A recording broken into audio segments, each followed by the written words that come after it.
अध्याय 91 chain पिंगोन casino जाती है। तुम्हारे पापा बहुत भाग्यशाली हैं कि उन्हें तुम्हारे जैसी बेटी मिली है।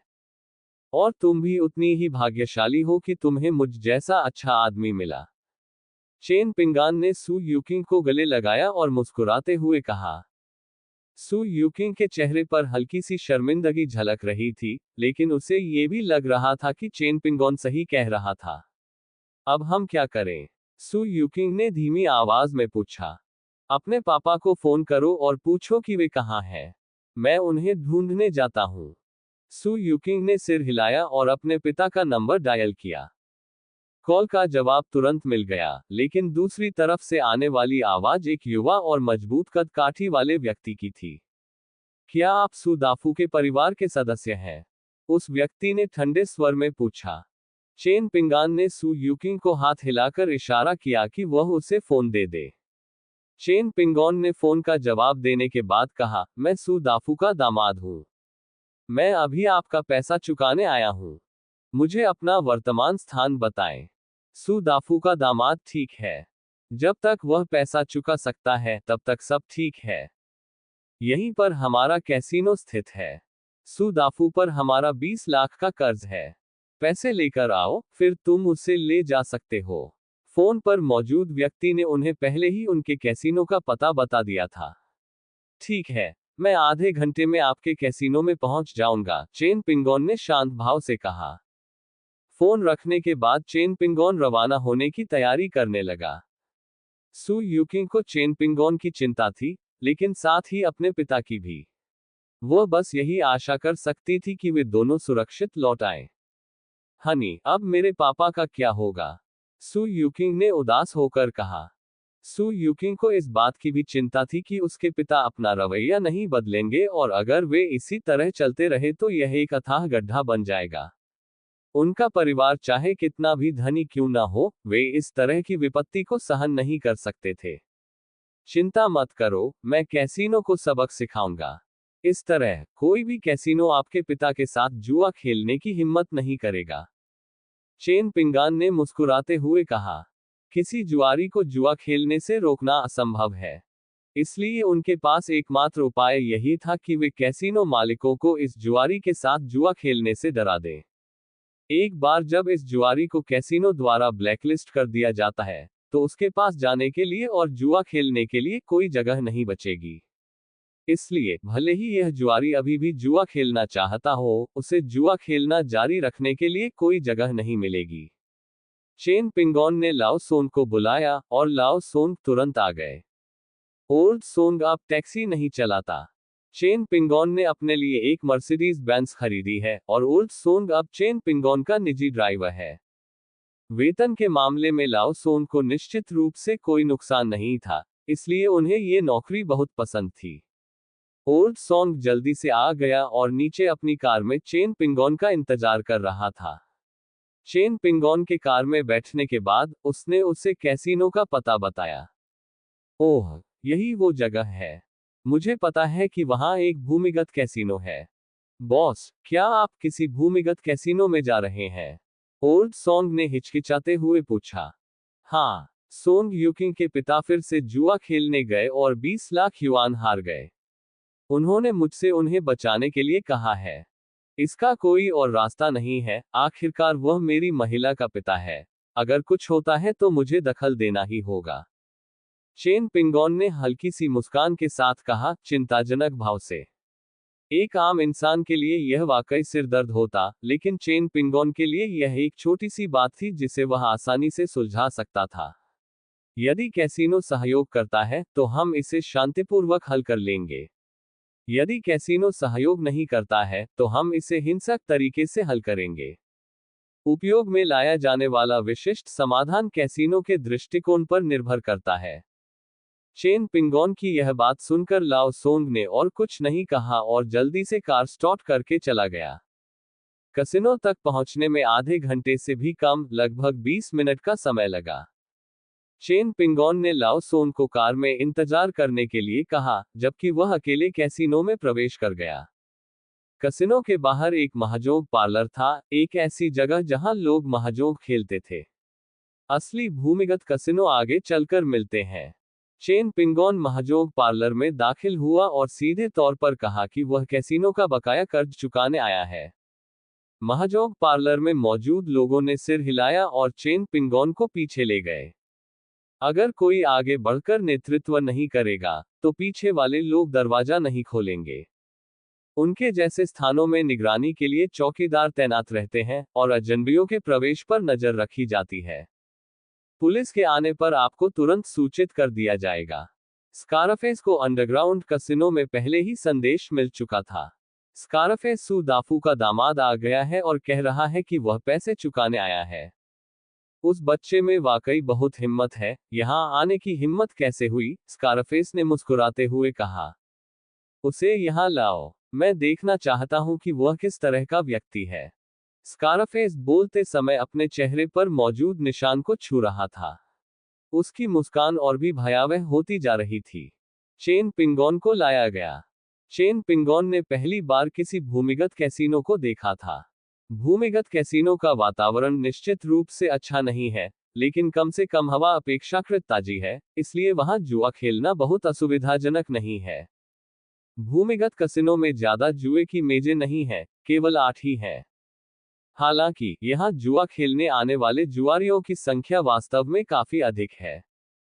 चेन पिंगोन ने स्कारफेस को तुरंत पहचान लिया, क्योंकि स्कारफेस की शक्ल सूरत काफी आसानी से पहचानी जा सकती थी। स्कारफेस, मैं सू दाफू का पैसा लौटाने आया हूं। वह कहाँ है? चेन पिंगोन ने सीधे पूछा। चिंता मत करो, वह व्यक्ति यही है। क्या मैं आपका नाम पूछ सकता हूं, महोदय? स्कारफेस ने चेन पिंगोन से पूछा। मेरा नाम चेन पिंगोन है। स्कारफेस, अब और समय बर्बाद न करें।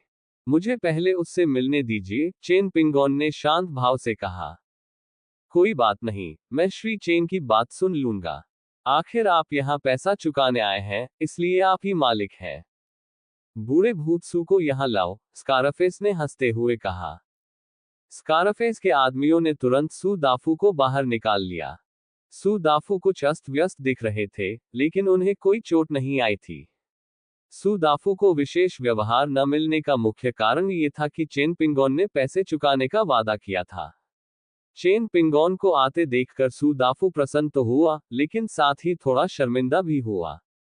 आखिरकार चेन पिंगोन उनका असली दामाद नहीं था, बल्कि चेन पिंगोन ने पैसे देकर उनकी बेटी को खरीदा था।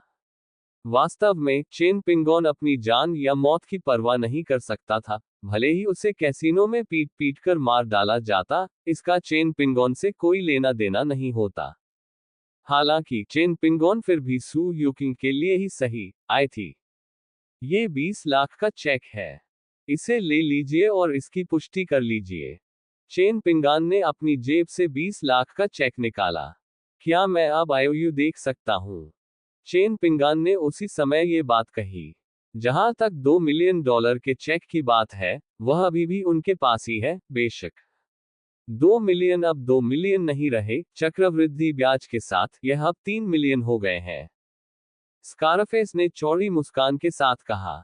अगर तुम 30 लाख रुपए का इंतजाम कर लो, तो तुम अपने ससुर को यहां से ले जा सकते हो। स्कारफेस ने अपने चेहरे पर मौजूद निशान को छुआ, उसके चेहरे पर घमंडी मुस्कान थी। हालांकि चेन पिंगोन की ओर उसकी निगाहों में एक भयावह भाव छिपा हुआ था। आखिरकार सू यूकिंग ही वह महिला थी जिस पर उसकी नजर थी, लेकिन चेन पिंगोन उसे उससे छीन ले गई। स्कारफेस तब तक खुश नहीं होगा जब तक वह चेन पिंगोन को सबक नहीं सिखा देता।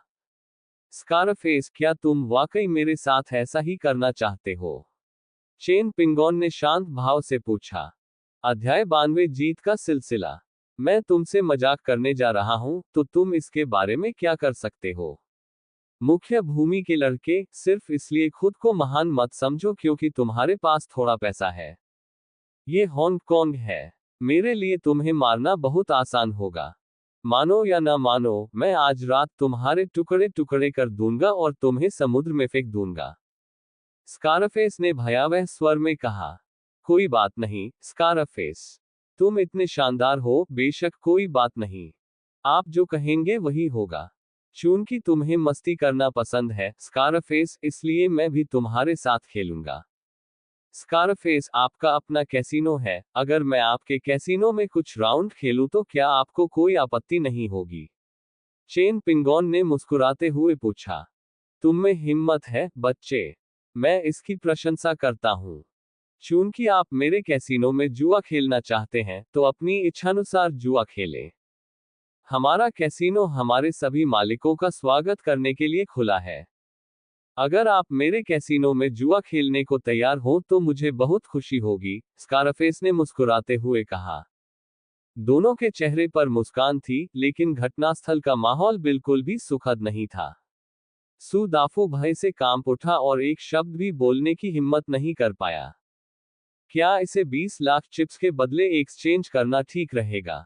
चेन पिंगान ने अपने हाथ में मौजूद चेक सौंप दिया। बिल्कुल, कोई दिक्कत नहीं, स्कारफेस ने सिर हिलाते हुए कहा।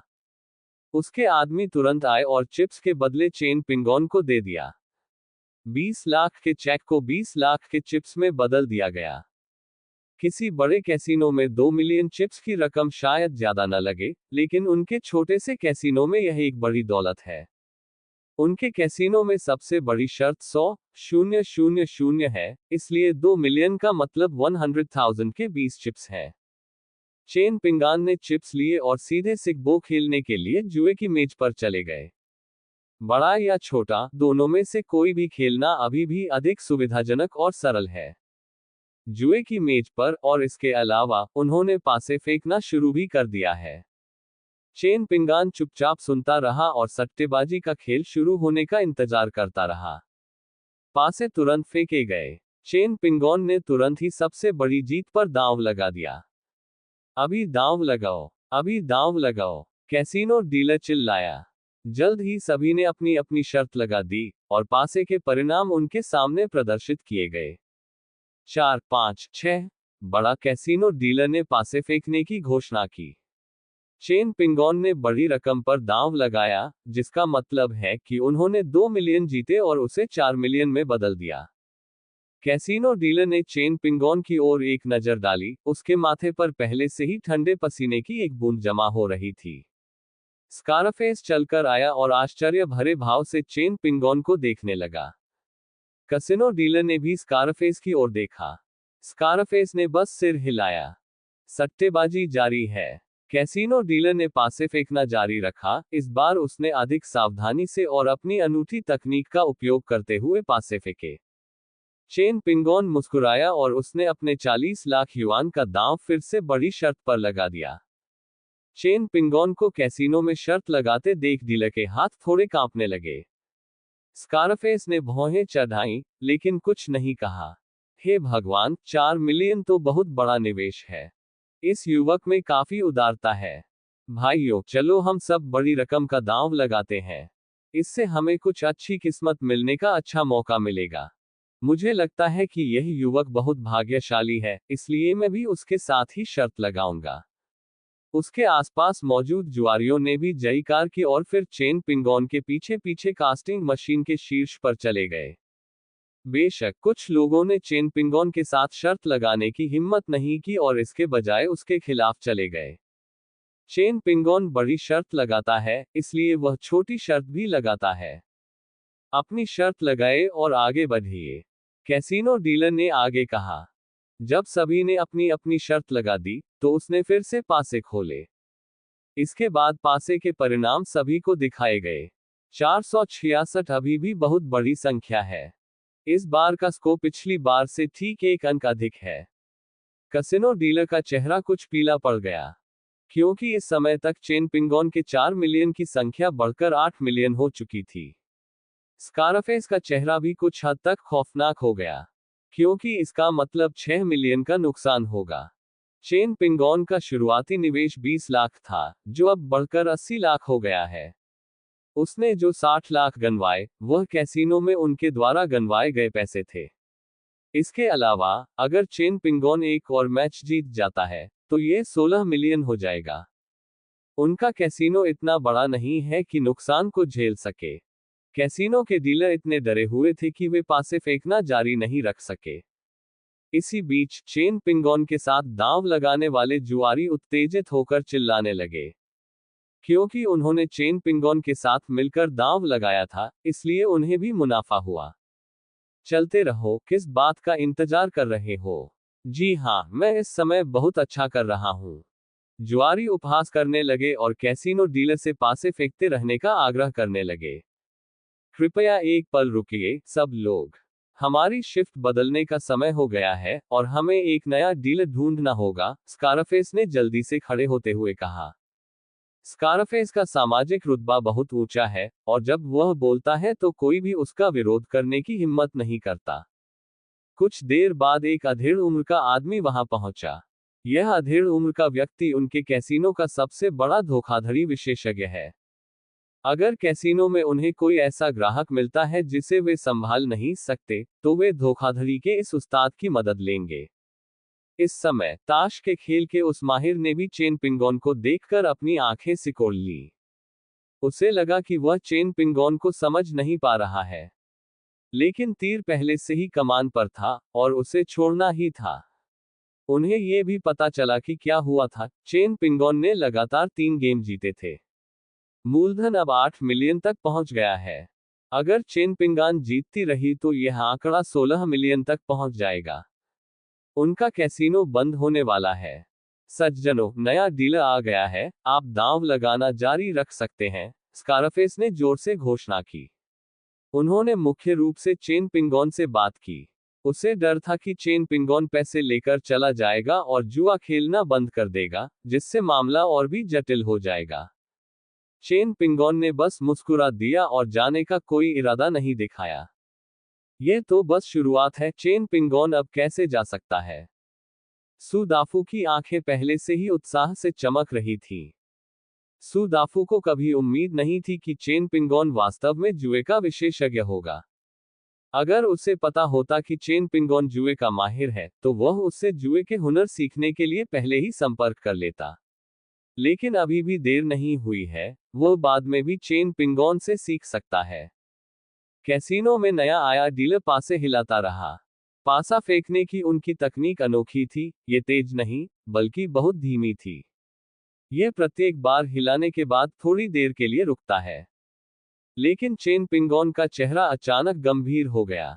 दूसरे व्यक्ति के हाथ मिलाने की धीमी गति से भ्रमित न हो, यह तकनीक काफी अनोखी है। अंदर रखे पासे एक बहुत ही अजीबोगरीब दिशा में घूम रहे थे। पहले चेन पिंगोन आसानी से पासे पर लिखे अंकों को पहचान सकता था, लेकिन अब सुनना बहुत मुश्किल हो गया है। चेन पिंगोन ने गहरी सांस ली और अपनी आंतरिक ऊर्जा को विशिष्ट नाड़ियों के माध्यम से अपने कानों की नसों में प्रवाहित करना शुरू कर दिया। जैसे जैसे उसकी आंतरिक ऊर्जा का संचार हुआ, चेन पिंगोन की सुनने की क्षमता में सुधार होने लगा। यह सच्ची ऊर्जा का अद्भुत उपयोग है। कृपया अभी अपनी शर्त लगाएं। डीलर ने पासे हिलाए और शांत भाव से कहा। चेन पिंगोन ने अपने सभी पासे सबसे ऊपर धकेल दिए। मैं अब भी बड़ी रकम पर ही दांव लगाऊंगा, चेन पिंगोन ने शांत भाव से कहा। जब डीलर ने चेन पिंगोन को बड़ी रकम पर दांव लगाते देखा, तो वह तुरंत जम गया, क्योंकि वह जानता था कि उसने जो संख्या पासा फेंकी थी वह बड़ी थी। चेन पिंगोन की हालत और बिगड़ गई है। अध्याय 93 हड्डी पिघला देने वाली हथेली की शक्ति। डीलर के चेहरे के भाव देखते ही स्कारफेस समझ गया कि कुछ गड़बड़ है। अगर चेन पिंगोन ये शर्त जीत जाता है, तो उनके कैसीनो को 16 मिलियन का नुकसान होगा। इस तरह के नुकसान की भरपाई उनका कैसीनो नहीं कर सकता। अच्छा, तुमने धोखा दिया, बच्चे। स्कारफेस ने मेज पर हाथ पटका, चेन पिंगोन की ओर इशारा किया और जोर से चिल्लाया। तेज आवाज से सब लोग चौंक गए। शायद एकमात्र व्यक्ति जो डरा हुआ नहीं था, वह स्वयं चेन पिंगोन था। धोखाधड़ी, असंभव। ये तो बड़ा या छोटा का खेल है। ये कैसे हो सकता है? आसपास के लोग भी इसके बारे में बात कर रहे थे, लेकिन कुछ समझदार लोगों को पहले ही यह एहसास हो गया था कि कुछ गड़बड़ है। स्कारफेस ने सीधे चेन पिंगोन की ओर इशारा करते हुए कहा, तुम्हारी हिम्मत तो देखो, बच्चे, हमारे कैसीनो में धोखा देने की हिम्मत कैसे हुई? हमारी स्थानीय प्रथा के अनुसार, यदि आप ऐसा करेंगे तो भगवान आपके हाथ काट देंगे। ये खबर सुनकर सू दाफू का चेहरा पीला पड़ गया। हालांकि चेन पिंगोन शांत और संयमित रही। चेन पिंग ने शांत भाव से कहा, सिर्फ इसलिए कि आप कहते हैं कि मैंने धोखा दिया है, इसका मतलब यह नहीं है कि मैंने धोखा दिया है। तुम मुझ पर धोखाधड़ी का आरोप लगा रहे हो। हिम्मत है तो सबूत दिखाओ। भले ही यह आपका इलाका है, आपका कसीनो है, लेकिन मुझ पर धोखाधड़ी का आरोप लगाना आपका काम नहीं है। धोखाधड़ी करने वाला मैं हूं। क्या आप सभी सहमत नहीं हैं? चेन पिंगोन ने अपने आसपास बैठे जुआरियों से पूछा। ऐसा तो नहीं हो सकता कि अगर हम पैसे जीतते हैं तो इसका मतलब ये हो कि हम धोखा दे रहे हैं, है ना? आप मुझसे यह उम्मीद नहीं कर सकते कि मैं आपके कैसीनो में सिर्फ पैसे हारूं और कभी जीतूं ही नहीं, है ना? अगर आप पैसे जीतते हैं तो आप धोखा दे रहे हैं, चेन पिंगोन ने फिर जोर से कहा। यह सुनकर उसके आसपास बैठे जुआरियों के चेहरे के भाव भी बदल गए। कैसीनो में जुआ खेलने वालों को सबसे ज्यादा किस बात का डर लगता है? बात सिर्फ इतनी सी है कि कैसीनो नियमों का पालन नहीं करते। अगर कैसीनो नियमों का पालन नहीं करते हैं तो उनके पास खेलने के लिए कुछ भी नहीं होगा। उदाहरण के लिए, अगर कोई व्यक्ति कैसीनो से पैसे जीतता है तो कैसीनो उस पर धोखाधड़ी का आरोप लगाएगा। ऐसे में वह खेलना कैसे जारी रख सकता है? स्कारफेस का चेहरा भी लाल हो गया। उसे उम्मीद नहीं थी कि इस हरकत से चेन पिंगोन नहीं डरेगा। बेशक मेरे पास सबूत हैं, लेकिन यहाँ बहुत सारे लोग मौजूद हैं, इसलिए इसे दिखाना सुविधाजनक नहीं है। सज्जनों, आज का जुआ खेल यही समाप्त होता है। कृपया घर जाए और कल वापस आइए। दाफेई ने आप सभी बॉस के लिए एक लाल लिफाफा तैयार किया है। चलिए पहले आप लोगों को विदा करते हैं। कुछ लोग ये सुनकर खुश हुए, जबकि कुछ लोग नाखुश हुए। लेकिन चाहे कुछ भी हो जाए, चूंकि स्कारफेस पहले ही वे शब्द कह चुका था, इसलिए वे उसे रुकने के लिए मजबूर नहीं कर सकते थे। जहां तक उस दृश्य को लेकर उत्साह की बात है, वे अब उसे देख नहीं सकते थे। इसके अलावा, वे चेन पिंगोन की खातिर स्कारफेस को नाराज नहीं कर सकते थे। कुछ ही देर में सभी जुआरियों को वहां से हटा दिया गया। यहां तक कि जो जुआरी जाना नहीं चाहते, उन्हें भी भगा दिया जाएगा। घटनास्थल पर केवल दो बाहरी लोग ही बचे थे, सू दाफू और चेन पिंगोन। सू दाफू इतना भयभीत हो गया था कि उसका पूरा शरीर कांप रहा था और उसके दांत बज रहे थे। स्कारफेस, अब इसमें मजा नहीं आ रहा है। क्या तुम हारने के बाद बुरा मान रहे हो? दरअसल, हम दोनों जानते हैं कि मैंने कोई धोखाधड़ी नहीं की। मैंने आपके कैसीनो को अपनी कुशलता से हराया, चेन पिंगोन ने आत्मविश्वास से कहा। आप सही कह रहे हैं। आपने धोखाधड़ी नहीं की। आपने अपने कौशल के दम पर हमारे कैसीनो को हराया। लेकिन मुझे खेद है, आपकी मृत्यु निकट है। मुझे नहीं पता कि आप जैसे व्यक्ति इस उम्र तक कैसे जीवित रह पाए। वैसे, आप चीन की मुख्य भूमि से हैं, इसलिए वहां के नियम हमारे नियमों से अलग हो सकते हैं। तुम्हारे जैसे लोग यहां बहुत कम उम्र में मर जाएंगे, स्कारफेस ने ठंडे स्वर में कहा। जब वे बात कर रहे थे, तभी बदमाशों का एक समूह उनके चारों ओर प्रकट हुआ, और वे सभी माचेटी, तेज धार वाले चाकू से लैस थे। यह दृश्य देखकर सूदाफू का चेहरा पीला पड़ गया। उन्हें ऐसा लगा जैसे आज उनकी यही मृत्यु हो जाएगी। सूदाफू को लगा कि वह मरने वाला है, न केवल वह खुद, बल्कि उसका दामाद भी, जो उसकी वजह से यही मारा गया था। सूदाफू को अब बेहद पछतावा हो रहा है। तुम निकम्मे लोग सोचते हो कि तुम मुझे मार सकते हो। तुम सपना देख रहे हो। चेन पिंगान ने ठंडी हंसी के साथ कहा। मरते मरते भी वो अड़ियल बना हुआ है। भाइयों, उसे मार डालो। स्कारफेस ने चेन पिंगोन की ओर इशारा करते हुए कहा। उसके आसपास मौजूद गुंडों ने चिल्लाते हुए चेन पिंगोन पर हमला कर दिया और अपनी तलवारें लहराने लगे। मैंने अभी अभी हड्डी पिघलाने वाली हथेली की तकनीक सीखी है, और आज मैं इसका असर आप पर आजमाऊंगा। चेन पिंगोन ने व्यंग्य करते हुए अपने हाथों को घुमाया और चारों दिशाओं में प्रहार किया। चेन पिंगोन के हाथ हवा में लहरा रहे थे। अब यह दृश्य बेहद हास्यास्पद लगता है। दूर से किसी को मारने का क्या फायदा? लेकिन जल्द ही किसी की भी हंसी रुक गई, क्योंकि उसे घेरने वाले उन बदमाशों को एक जबरदस्त प्रहार से मारा गया और हथेली के एक ही वार से वे हवा में उड़ गए। बोन मेल्टिंग पाम एक अत्यंत गहन आंतरिक मार्शल आर्ट हथेली तकनीक है। चेन पिंगोन पहले से ही दीर्घायु तकनीक की आंतरिक ऊर्जा संवर्धन विधि में निपुणता प्राप्त कर चुका था। चेन पिंगोन की आंतरिक ऊर्जा का स्तर ग्रैंड मास्टर स्तर तक पहुंच गया है। आंतरिक मार्शल आर्ट की इस उत्कृष्ट हथेली तकनीक बोन मेल्टिंग पाम के साथ मिलकर इसकी शक्ति भयावह होगी। स्कारफेस और बाकी लोग ये दृश्य देखकर अचंभित रह गए। उन्होंने कभी सपने में भी नहीं सोचा था कि कोई दूर से किसी को चोट पहुंचा सकता है। हड्डी के टूट जाने के काफी समय बाद भी इसके प्रभाव बने रहते हैं। चेन पिंगोन ने मन ही मन पुकारा। तेजी से किए गए कई कृत्यों के साथ आसपास मौजूद बदमाशों पर अदृश्य हथेली के प्रहार किए गए। इस तरह का हथेली का प्रहार, जो हवा में ही होता है, अदृश्य और अमूर्त होता है, और ये साधारण गुंडे इससे बच नहीं सकते। इससे पहले कि वे कोई प्रतिक्रिया कर पाते, वे हवा में उड़ गए। इलाके को घेरे हुए सभी गुंडे अब जमीन पर लेट गए थे। ये देखकर स्कारफेस कांपने लगा। दाफे, जो पहले चेन पिंगोन के लिए मुसीबत खड़ी करना चाहता था, ने देखा कि चीजें ठीक नहीं चल रही हैं और उसने भागने की कोशिश की। लेकिन इससे पहले कि वह भाग पाता, चेन पिंगोन ने हथेली से वार किया। कई मीटर की दूरी से भी हथेली की ताकत दाफी को लगी। एक जोरदार प्रहार से दाफे हवा में उड़ गया और उसने मुंह भर खून जमीन पर थूक दिया। लैंडिंग के बाद ही वह मौत के कगार पर था। यह देखकर स्कारफेस कांप उठा और उसकी पैंट से सीधे पीले रंग का तरल पदार्थ बहने लगा। स्कारफेस इतना डर गया था कि उसने अपनी पैंट में पेशाब कर दिया। किसी को उम्मीद नहीं थी कि स्कारफेस, जो कुछ क्षण पहले इतना प्रभावशाली दिख रहा था, अब इतना डर जाएगा कि उसकी पैंट गीली हो जाएगी। मालिक, कृपया मुझ पर दया कीजिए और मुझे बख्श दीजिए। मैं गलत था। तुम्हें पता ही नहीं कि तुम गलत थे। अब तो तुम्हें मरने से ही डर लग रहा है।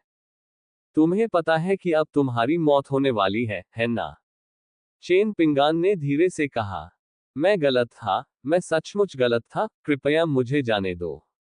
स्कारफेस तुरंत घुटनों के बल बैठ गया और प्रणाम किया। लेकिन अचानक स्कारफेस ने अपनी कमर से पिस्तौल निकाली और उसे चेन पिंगोन की ओर तान दिया। अध्याय 94 भंडारण रिंगों के अद्भुत उपयोग। लेकिन स्कारफेस के पास गोली चलाने का समय नहीं था। चेन पिंगोन के बोन मेल्टिंग पाम ने पहले ही स्कारफेस के सिर पर प्रहार कर दिया था। स्कारफेस बिना कोई आवाज निकाले जमीन पर गिर पड़ा। उसके माथे पर एक बड़ा गड्ढा बन गया है। अगर आप उसका सिर चीरकर खोलते, तो आपको पता चलता कि उसका दिमाग पूरी तरह से क्षत विक्षत हो चुका था। स्कारफेस तो पहले ही मर चुका है, वह अब और मरा हुआ नहीं हो सकता। सू दाफू इतना भयभीत हो गया कि वह फिर से कांपने लगा। उसे कभी उम्मीद नहीं थी कि चेन पिंगोन लोगों को मारेगा, और वह भी एक साथ इतने सारे लोगों को। बेशक किसी ने भी चेन पिंगोन के कुंग-फू के इतने शक्तिशाली होने की उम्मीद नहीं की थी कि इतने सारे लोग अकेले चेन पिंगयान का मुकाबला नहीं कर पाएंगे। श्रीमान चेन, अब हमें क्या करना चाहिए?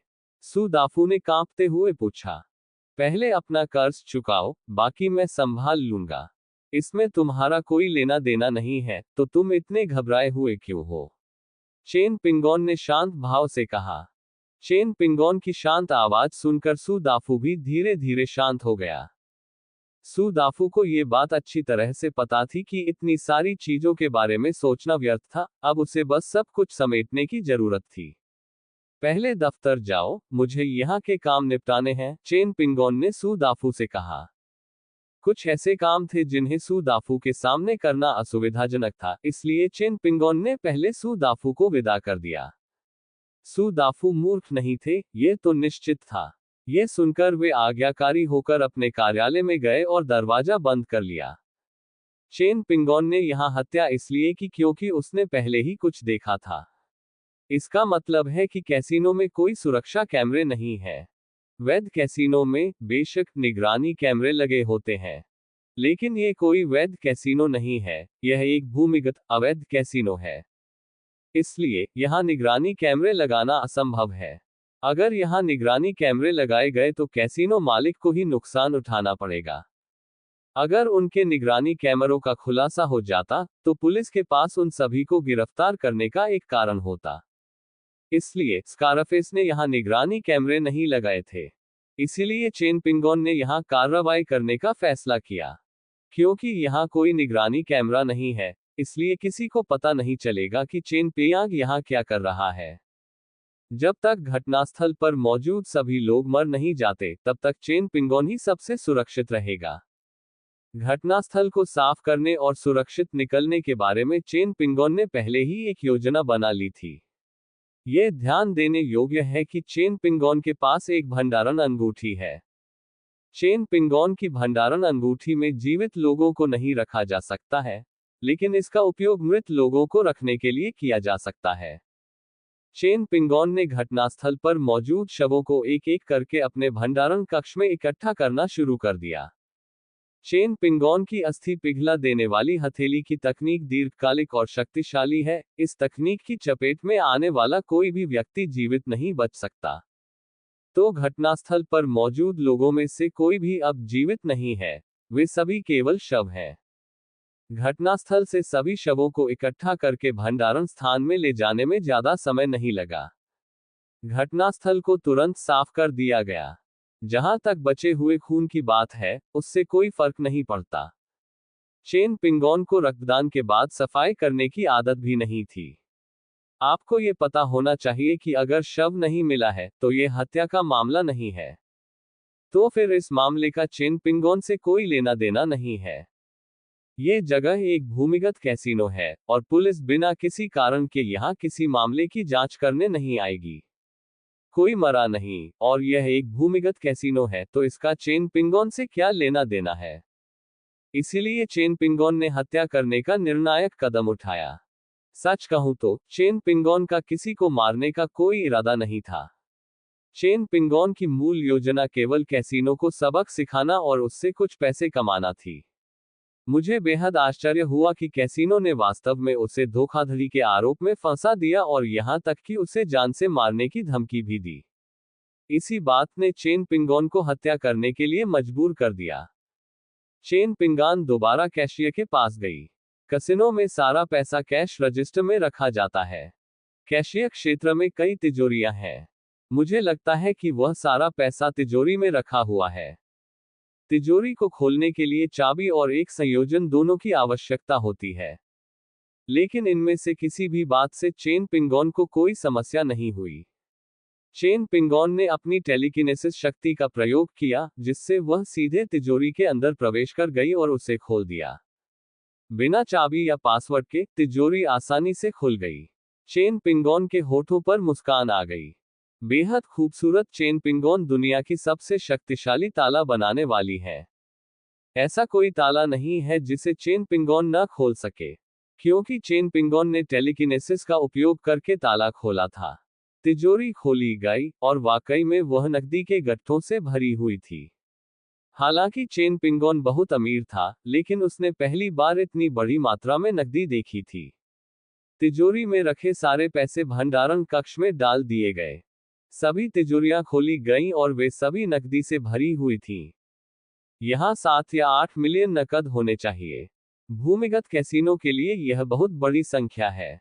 हालांकि चेन पिंगोन को अब भी कुछ अफसोस था, क्योंकि पर्याप्त धन नहीं है। इसमें कोई आश्चर्य नहीं कि स्कारफेस ने सीधे चेन पिंगोन पर धोखाधड़ी का आरोप लगाया, क्योंकि कैसीनो के पास चेन पिंगोन को मुआवजा देने की क्षमता नहीं थी। हो सकता है कि कैसीनो के बैंक में नकद जमा हो। हालांकि चेन पिंगोन का बैंक में जमा पैसों को छूने का कोई इरादा नहीं था। आखिरकार बैंक में जमा धन का पता लगाया जा सकता है। चेन पिंगोन नहीं चाहता था कि वह पैसा उसके जीवन को प्रभावित करे। चेन पिंगान ने दफ्तर के दरवाजे पर दस्तक दी, और सू दाफू ने झट से दरवाजा खोल दिया। सू दाफू खाली कैसीनो हॉल देखकर दंग रह गया। अभी कुछ देर पहले यहाँ चारों तरफ लाशें बिखरी पड़ी थीं, लेकिन अब वे कहाँ हैं? वे सब गायब हो गई हैं। पहले वाली लाशें कहाँ हैं? सू दाफू ने कांपते हुए पूछा। वहां कोई शव नहीं है, वे सब बस चले गए। मैंने उन्हें मारा नहीं, मैंने बस उन्हें बेहोश कर दिया। लेकिन इसे अपने तक ही रखना और किसी और को मत बताना। खैर, अगर यह बात फैल भी गई तो इससे सिर्फ तुम्हें ही परेशानी होगी, मुझे नहीं, चेन पिंगोन ने शांत भाव से कहा। अगर आप नहीं चाहते तो मैं कुछ नहीं कहूंगा, मुझे कुछ नहीं पता। सू दाफू ने झट से अपना सिर हिलाया और कहा कि वह मूर्ख नहीं है और ऐसी बात कभी किसी को नहीं बताएगा। क्या आपको अपना आईओयू मिल गया? चेन पिंगोन ने पूछा। मिल गया, मेरा ऋणनामा यही है। सू दाफू ने एक ऋणनामा निकाला, उसका चेहरा खुशी से चमक रहा था। फिर उसने एक लाइटर निकाला और आईओयू को जला दिया। आईओयू मिलने के बाद सू दाफू को बहुत राहत महसूस हुई। कसिनो से लिए गए बाकी सभी कर्जों को जला दो, चेन पिंगोन ने कहा। सू दाफू एक पल के लिए हिचकिचाया, लेकिन फिर भी चेन पिंगोन की सलाह का पालन करते हुए सभी आईओयू कर्ज के कागजात ढूंढे और फिर उन सभी को जला दिया। चेन पिंगोन ने कार्यालय में दोबारा तलाशी ली और कार्यालय की अलमारी में एक और छिपा हुआ दरवाजा पाया। शायद उस छिपे हुए दरवाजे के अंदर कुछ अच्छा हो। अध्याय 95 सुरक्षा कंपनी। छिपा हुआ दरवाजा भी बंद था, लेकिन चेन पिंगोन के लिए उसे खोलना आसान था। छिपा हुआ दरवाजा खोलने के बाद वास्तव में अंदर एक छोटा कमरा था। उस छोटे कमरे में एक तिजोरी भी है। चेन पिंगोन इन युक्तियों को देखकर अवाक रह गया। यहां जरूर कोई बहुत महत्वपूर्ण चीज रखी होगी, वरना इस तरीके का सहारा लेने की जरूरत ही नहीं पड़ती। चेन पिंगोन ने तिजोरी का दरवाजा बहुत आसानी से खोल दिया। तिजोरी खोलने के बाद उसके अंदर ज्यादा कुछ नहीं बचा था। हालांकि एक नजर डालने के बाद चेन पिंगोन को तुरंत एहसास हुआ कि यहाँ की वस्तुएं सबसे मूल्यवान थीं। तिजोरी के अंदर चेन पिंगोन को सोने की छड़ें और गहने मिले, साथ ही बुनियादी बही खाते और कई बैंक कार्ड भी मिले, जिन सभी पर पिन कोड लिखे हुए थे। मुझे लगता है कि इसका कारण यह है कि उनके पास बहुत सारे बैंक कार्ड हैं, और अगर वे अपने पासवर्ड लिखकर नहीं रखते हैं तो उन्हें भूल जाने की संभावना अधिक होती है। यहाँ कॉर्पोरेट बॉन्डों का एक ढेर भी है, जो सभी बियर बॉन्ड हैं। इन्हें प्राप्त करने वाला कोई भी व्यक्ति इनका उपयोग कर सकता है। इन वस्तुओं के मूल्य का अनुमान लगाना कठिन है, लेकिन यह निश्चित रूप से कम नहीं है। ये शायद स्कारफेस के लिए सबसे कीमती चीजें हैं, इसीलिए उसने इन्हें इतनी अच्छी तरह से छिपाकर रखा था। चेन पिंगोन ने उस पर सरसरी नजर डाली और जल्दी से सब कुछ अपने भंडारण स्थान में रख दिया। इन चीजों से निपटने का अभी सही समय नहीं है, पहले यहां से निकल जाना बेहतर होगा। तिजोरी और छिपे हुए दरवाजे को उनकी मूल स्थिति में वापस लाएं। इसके बाद चेन पिंगोन सू दाफू के साथ चले गए। जब वे दरवाजे पर पहुंचे तो बाहर खड़े गुंडे अभी भी स्थिति से अनजान थे। उन्हें कोई आदेश नहीं मिला था और वे पूरी तरह से अचंभित दिख रहे थे। इससे पहले कि वे कोई प्रतिक्रिया कर पाते, चेन पिंगोन ने एक ही झटके में उन्हें हरा दिया। चेन पिंगोन ने सू दाफू को बाहर इंतजार करने को कहा। सू दाफू के जाने के बाद चेन पिंगोन ने उसकी हत्या कर दी। इन द्वारपालों को चेन पिंगोन से कोई शिकायत नहीं थी, लेकिन चेन पिंगोन उनमें से किसी को भी पीछे नहीं छोड़ सकता था। खैर, जब सब लोग मारे जाएंगे तो चेन पिंगोन सुरक्षित हो जाएगा। महाजोग पार्लर में अभी भी काफी चहल पहल थी, हर कोई खूब मजे कर रहा था, इस बात से बिल्कुल अनजान कि उसके पीछे स्थित भूमिगत कैसीनो पर छापा मारा जा चुका है। चेन पिंगोन और सू दाफू चुपचाप चले गए, किसी का ध्यान आकर्षित किए बिना। चाचा जी, क्या आपके पैसे फिर से खत्म हो गए हैं? कार में बैठे हुए चेन पिंगोन ने अनायास ही पूछा। सू दाफू ने कुछ असहजता से सिर हिलाया। मुझे उम्मीद है कि यह आखिरी बार होगा। क्या आप ऐसा कर सकते हैं? चेन पिंगोन ने शांत भाव से पूछा। मैं कर सकता हूं, मैं जुआ खेलना पूरी तरह से छोड़ दूंगा, मैं फिर कभी जुआ खेलने की हिम्मत नहीं करूंगा, सू दाफू ने जल्दी से कहा। चेन पिंगोन को उसकी किसी भी बकवास पर विश्वास नहीं था। जो भी आप चाहें, क्योंकि मैं जल्द ही मुख्य भूमि पर वापस जा रहा हूं। अगर तुम्हें कुछ हो गया तो मेरे पास आकर तुम्हें बचाने का समय नहीं होगा। अगर आपको खेलना ही है, तो आप महाजोग या ताश क्यों नहीं खेल लेते? आपको इतने बड़े दांव पर खेलने की क्या जरूरत है? मैंने तुम्हें पहले ही पैसे दे दिए हैं, और अब मेरे लिए तुम्हें और पैसे देना असंभव है। लेकिन चाहे कुछ भी हो जाए, आप सू यूकिंग के पिता हैं। सू यूकिंग का आपको पालना पोसना स्वाभाविक ही है। ठीक है, मैं अब से हर महीने आपके बैंक कार्ड में 5000 युआन ट्रांसफर कर दूंगा। मुझे हर साल प्रति माह 500 युआन अतिरिक्त मिलते हैं। ये पैसा आपको अमीर तो नहीं बनाएगा, लेकिन एक चिंतामुक्त जीवन जीने के लिए काफी है। आपका क्या विचार है? चेन पिंगोन ने आगे कहा। धन्यवाद श्रीमान चेन, मैं सचमुच अब से जुआ खेलना छोड़ दूंगा और मैं फिर कभी जुआ खेलने की हिम्मत नहीं करूंगा, सू दाफू ने कृतज्ञतापूर्वक कहा। चेन पिंगोन ने सिर हिलाया, लेकिन उन शब्दों को दिल पर नहीं लिया। चेन पिंगोन को यकीन नहीं था कि सू दाफू सचमुच जुआ खेलना छोड़ देगा। लेकिन इससे कोई फर्क नहीं पड़ता, क्योंकि वह उसका जैविक पिता नहीं है। अगर अगली बार सू दाफू की वाकई हत्या हो जाती है, तो यह उसकी अपनी बदकिस्मती होगी और इसका चेन पिंगोन से कोई लेना देना नहीं होगा। हालांकि इस घटना ने चेन पिंगोन को एक सबक भी दिया। चेन पिंगोन के लौटने के बाद सू यूकिंग के पास कोई सुरक्षाकर्मी नहीं होगा। ऐसे अविश्वसनीय पिता के साथ सू यूकिंग की सुरक्षा पर पुनर्विचार करने की आवश्यकता है। चेन पिंगान ने अपनी उंगलियां थपथपाई और जल्द ही उसे एक विचार आया। चेन पिंगोन कभी भी संगठित अपराध में शामिल होने जैसा कुछ नहीं करेगा। आखिरकार वह कानूनी रूप से पैसा कमा सकता है, इसलिए उसे संगठित अपराध में शामिल होने की कोई आवश्यकता नहीं है। चेन पिंगोन संगठित अपराध में शामिल नहीं होता, लेकिन वह एक सुरक्षा कंपनी चला सकता है। संगठित अपराध और सुरक्षा कंपनियों में ज्यादा अंतर नहीं है। अगर कोई अंतर है तो वह ये है कि एक अवैध है और दूसरा वैध है। अंडरवर्ल्ड के गुंडे दरअसल पैसे लेकर काम करते हैं। मालिक गुंडों का समर्थन करने के लिए पैसा खर्च करते हैं, तो उन्हें उनके लिए काम करने के लिए अपनी जान जोखिम में क्यों डालनी चाहिए? चेन पिंगोन की योजना एक सुरक्षा कंपनी खोलने और फिर उसमें कुछ ऐसे लोगों को भर्ती करने की है जो लड़ने और मारने के लिए तैयार हो। हम आमतौर पर उनकी सहायता के लिए पैसा खर्च करते हैं, और जरूरत पड़ने पर हम स्वाभाविक रूप से उनसे कड़ी मेहनत करने की अपेक्षा करते हैं। चेन पिंगोन द्वारा सू दाफू को घर छोड़ने के बाद उसने तुरंत अपना फोन निकाला और सिस्टर हुआ को फोन किया।